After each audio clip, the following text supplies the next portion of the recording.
What's up guys, Antoine ici à DPR Sans Froid où on parle de Python Royal. Cette semaine, partie 2 de la reproduction, comment reconnaître les signes. Si vous êtes prêts, let's go!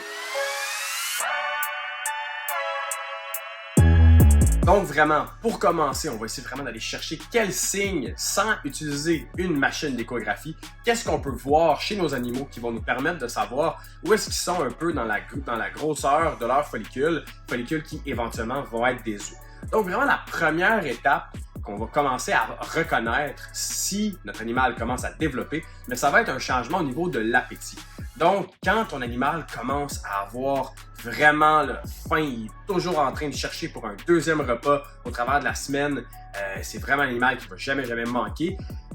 C'est définitivement un bon signe qu'il y a quelque chose qui se passe à l'intérieur, que la femelle commence à développer des follicules. Il va vouloir avoir plus d'énergie pour ce qui est le développement qui commence à se faire parce qu'éventuellement, ils vont complètement arrêter de se nourrir quand ils vont être plus avancés dans ce développement-là. Donc, au début, on a vraiment des animaux qui vont essayer de manger encore plus et c'est justement une période où on veut les nourrir davantage. C'est la période où, dans toute l'année, j'utilise la technique de buffet à volonté. Les femelles vont manger comme ils veulent durant cette période-là. Ça dure pas très longtemps, donc c'est pas ça qui va rendre un animal obèse. On parle vraiment de quelques semaines, voire un mois et un petit peu plus.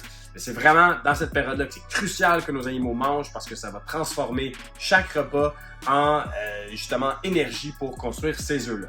Et une fois que la femelle va avoir bien mangé, généralement, ils vont complètement arrêter de se nourrir et à partir de ce moment-là, à partir du moment qu'ils arrêtent de se nourrir, ils vont pas recommencer. Je vais vous montrer un exemple d'une femelle qui grossissait et qui a très bien mangé pour moi dans les dernières semaines. Et là, ça fait environ 2 semaines qu'elle a complètement arrêté de se nourrir. C'est la même femelle que je vous avais montré il y a quelques semaines en commençant la chaîne. Cette femelle-ci, Mojave Cypress et Clown, pas cette hippo, est en ce moment en train complètement d'arrêter de manger. Et une chose qui est intéressante, c'est quand ils vont arrêter de manger, évidemment, quand ils mangent, ils vont être dans la partie chaude du bac pour avoir accès à la chaleur. C'est des animaux ectothermes à sang froid qui vont devoir avoir besoin de cette chaleur-là pour que leur métabolisme fonctionne. Et là, quand ils arrêtent de manger, vous allez voir qu'ils vont changer de côté d'environnement. Ils vont aller dans la partie plus froide. Il y a quelques raisons à ça. En fait, premièrement, ça va aider à la croissance des follicules. Ça va également aider à garder le sperme du mâle en bonne santé. Moi, je garde mes mâles à une température relativement plus fraîche que mes femelles pour garder un sperme très bon. On ne veut pas surchauffer le sperme et le rendre non viable. C'est une des raisons pour laquelle ils vont aller dans le côté froid. Et c'est maintenant donc la deuxième étape, c'est vraiment ce qu'on appelle le cold seeking en anglais. Souvent également, un autre truc qu'on va remarquer, c'est que les femelles vont s'entourer autour du bol d'eau, terme anglophone de bowl wrapping, donc vraiment s'entourer autour du bol. Et ça, c'est un autre signe qu'une femelle développe quand ils sont complètement entourés autour du bol. Surprenamment, j'ai pas énormément de femelles qui font ça dans ma collection, mais le cold seeking, donc vraiment de chercher une partie plus froide, c'est définitivement quelque chose qu'on observe également chez cette femelle-ci. Et quand ils vont faire ça, on parle vraiment au moment qu'ils arrêtent de manger et qu'ils s'en vont dans la partie froide, il y a vraiment un développement de follicules très important qui va se faire. Ça peut être n'importe où entre 1,5 cm jusqu'à 2,5 cm qui vont être dans cette période-là où ils vont être à l'avant. Et c'est la période la plus cruciale pour en fait mettre un mâle et avoir une reproduction. C'est important de l'avoir aussi quand la femelle se nourrit. J'ai oublié de mentionner ça avant. Quand la femelle se nourrit, c'est très important de commencer à introduire un mâle parce que c'est là qu'il y a un début de développement de follicules. Mais dans la période où ils sont dans la partie plus fraîche du bac, c'est la période la plus cruciale pour mettre un mâle entre 1,5 et 2,5 cm. C'est vraiment le meilleur moment. Donc, l'animal que j'ai avec moi ici, cette femelle G-Stripe, elle est dans sa période de glow, mais elle est également à sa période d'ovulation. Et comme vous pouvez remarquer ici sur le côté de l'animal, une ovulation, c'est quoi? C'est un moment, c'est vraiment un moment crucial dans le processus de croissance des follicules. C'est le moment de commitment ultime, donc c'est vraiment là que l'animal, il n'y a pas de point de retour après ça. Et vous allez voir l'animal, on dirait qu'elle a avalé un ballon de football. Elle est gigantesque et tout ça, c'est très dur. C'est très impressionnant honnêtement. La première fois que vous allez en voir une, souvent ça peut être un peu difficile au début parce que dans la période de croissance de follicules, l'animal devient plus gros. Il va y avoir des périodes où on va voir un peu des bosses dans le serpent. Mais une vraie ovulation comme celle-ci en ce moment, c'est impossible à manquer. Vous allez voir surtout aussi les écailles sur le côté de la bédaine. Ils vont vraiment ressortir. Vraiment, c'est très visuel, une ovulation. Et c'est quelque chose vraiment de notable au travers de la reproduction parce qu'à partir de l'ovulation, donc à partir d'en ce moment, le décompte, le compte à rebours par rapport à quand est-ce que cette femelle-là va pondre est amorcé. Donc, l'ovulation peut durer quelques jours, mais après l'ovulation, donc on parle environ 2 à 3 semaines après l'ovulation, cette femelle-là va muer. Je vais vous montrer une femelle qui est en mue justement, qui a déjà ovulé. Et elle va, donc 2 à 3 semaines après, l'animal mue, donc c'est la mue qu'on appelle d'avant-ponte, la post-ovulation shed. Et cette femelle-ci, ben, elle a déjà ovulé. On voit, elle est très, très grasse. Et là, elle rentre dans cette mue-là. Donc, ça fait environ 2 à 3 semaines qu'elle a ovulé.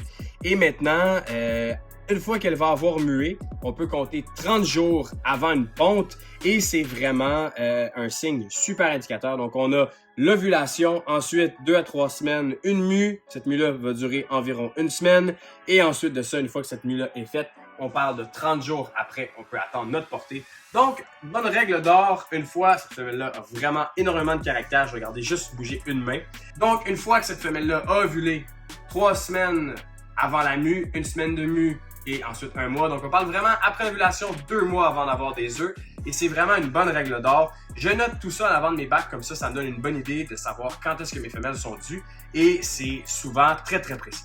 Donc, je vous montre une dernière femelle pour terminer cette vidéo-là. Cette femelle-là, elle va pondre dans quelques jours. Honnêtement, elle est due dans moins d'une semaine.